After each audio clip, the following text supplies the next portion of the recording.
یہ بات نہیں بننی ہے جو نعرے لگاتے تھے ٹویٹر پہ اور فیس بک پہ کہ عمران خان ہماری ریڈ لائن ہے، اور ابھی اپنے بیڈ پہ بیٹھ کے 2 لکیروں کی ٹویٹ مارتے ہیں. اور ریڈ لائن تھی، ریڈ لائن ہے، لیکن ریڈ لائن کے لیے آپ نے کیا کیا؟ جب وقت آیا وہ بیٹھا ہوا ہے جیل میں.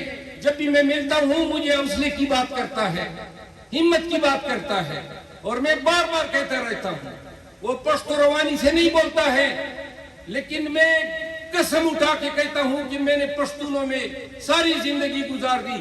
خدا کی قسم میں نے اتنا مضبوط پشتون نہیں دیکھا ہے جو میں نے عمران خان کی ذات میں مضبوطی دیکھی ہے، عزم دیکھا ہے.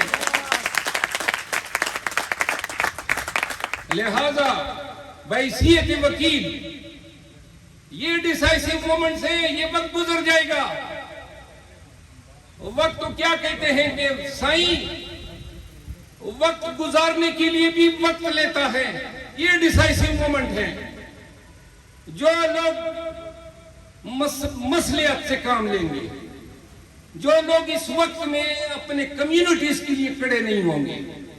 آپ دیکھ رہے ہیں ہمیں جلسے کی اجازت نہیں، جھنڈا اٹھانے کی اجازت نہیں، پریس کانفرنسوں پہ پریس کانفرنس کرائے جا رہے ہیں. پاکستان بھر میں ہمیں شودروں سے بھی بدتر رویہ اور سلوک ہمارے ساتھ روا رکھا گیا ہے. شاید راہ کو بھی اتنا حقارت کی نظر سے نہ دیکھیں جتنا پاکستان تحریک انصاف کو دیکھ رہے ہیں.